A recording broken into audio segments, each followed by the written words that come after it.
ओम नमः शिवाय। शिव पुराण विदेश्वर संहिता 16वां अध्याय। देव प्रतिमा का पूजन तथा शिवलिंग के वैज्ञानिक स्वरूप का विवेचन। ऋषियों ने कहा, साधु शिरोमणि सूत जी, हमें प्रतिमा के पूजन की विधि बताइए जिससे अवशिष्ट फल की प्राप्ति होती हो।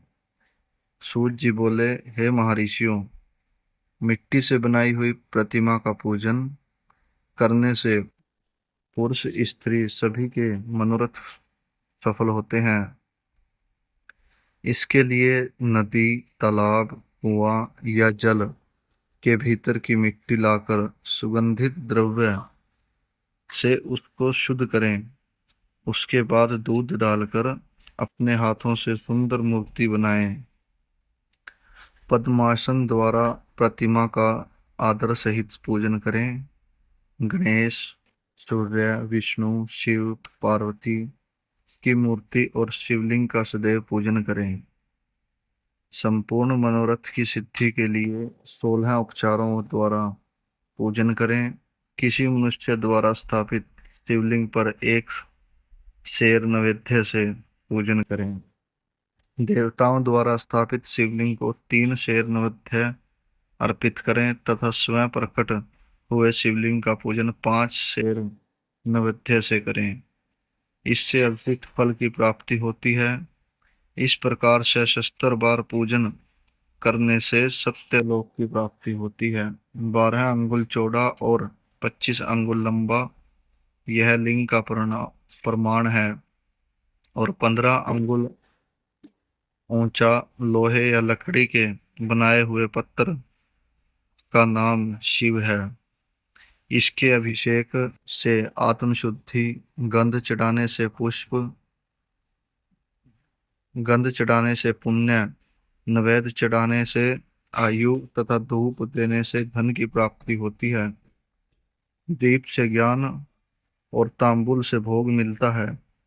अतएव स्नान आदि 6 पूजन के अंगों को अर्पित करें। नमस्कार और जाप संपूर्ण विशिष्ट फलों को देने वाला है। भोग और मोक्ष की इच्छा रखने वाले लोगों को पूजा के अंत में सदा जाप और नमस्कार करना चाहिए।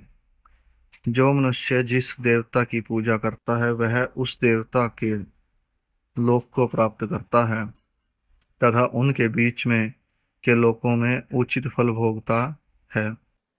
हे महर्षियों, भूलोक में श्री गणेश पूजनीय हैं।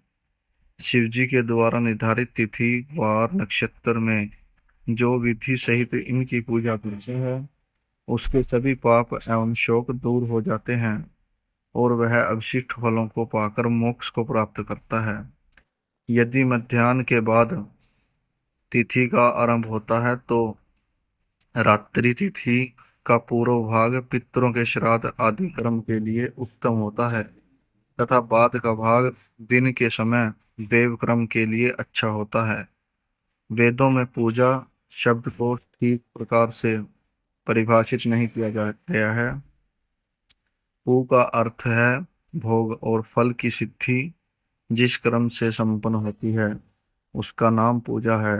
मनोवांछित वस्तु तथा ज्ञान अवशिष्ट वस्तुएं हैं। लोक और वेद में पूजा शब्द का अर्थ विख्यात है। नित्य क्रम भविष्य में फल देने वाले होते हैं। लगातार पूजन करने से शुभकामनाओं की पूर्ति होती है तथा पापों का श्रय होता है। इसी प्रकार श्री विष्णु भगवान तथा अन्य देवताओं की पूजा उन देवताओं के वार तिथि नक्षत्र को ध्यान में रखते हुए तथा 16 उपचारों से पूजन एवं भजन करने से अवशिष्ट फल की प्राप्ति होती है। शिव जी सभी मनोरथों को पूर्ण करने वाले हैं।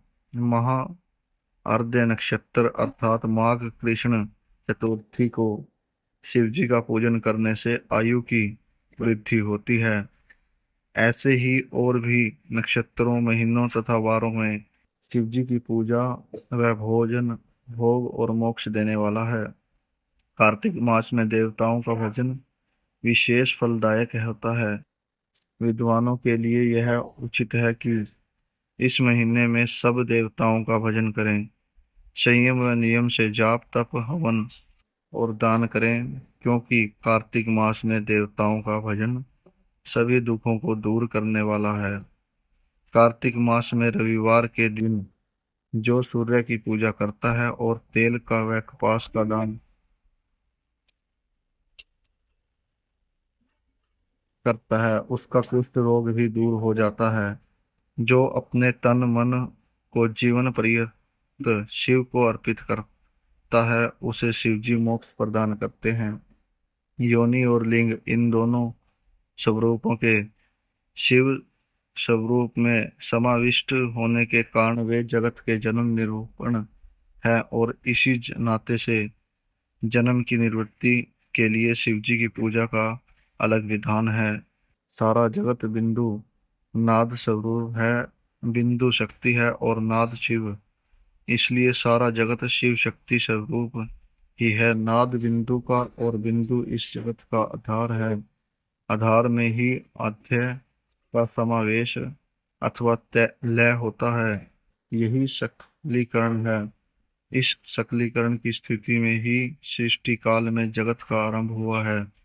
शिवलिंग बिंदु नाद स्वरूप है, अतः इसे जगत का कारण बताया जाता है। बिंदु देव है और नाद शिव, इनका संयुक्त रूप ही शिवलिंग कहलाता है। अतः जन्म के संकट से छुटकारा पाने के लिए शिवलिंग की पूजा करनी चाहिए। बिंदु रूपा देवी उमा माता है और नाद स्वरूप भगवान शिव पिता। इन माता पिता के पूजित होने से परमानंद की प्राप्ति होती है। देवी उमा जगत की माता है और शिव जगत के पिता। जो इनकी सेवा करता है, उस पुत्र पर इनकी कृपा नित्य बढ़ती रहती है। वह पूजक पर कृपा कर उसे अपना आंतरिक ऐश्वर्य प्रदान करते हैं। अतः शिवलिंग को माता पिता का स्वरूप मानकर पूजा करने से आंतरिक आनंद की प्राप्ति होती है। भर्ग शिव पुरुष रूप है और भर्गा शक्ति प्रकृति कहलाती है। पुरुष आदि गर्भ है, क्योंकि वही प्रकृति का जनक है। प्रकृति में पुरुष का संयोग होने से होने वाला जन्म उसका प्रथम जन्म कहलाता है। जीव पुरुष से बारंबार जन्म और मृत्यु का तो प्राप्त होता है।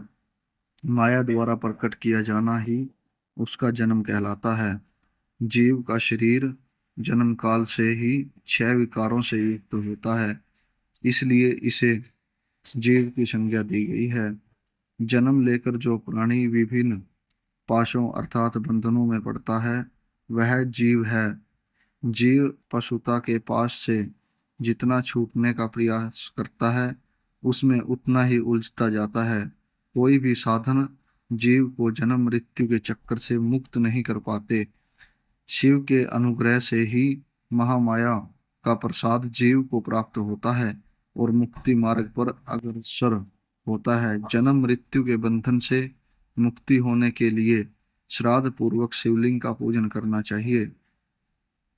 गाय के दूध दही और घी को शहद और शक्कर के साथ मिलाकर पंचामृत तैयार करें तथा इन्हें अलग अलग भी रखें। पंचामृत से शिवलिंग का अभिषेक व स्नान करें। दूध व अन्न मिलाकर नैवेद्य तैयार कर प्रणव मंत्र का जाप करते हुए उसे भगवान शिव को अर्पित कर दें।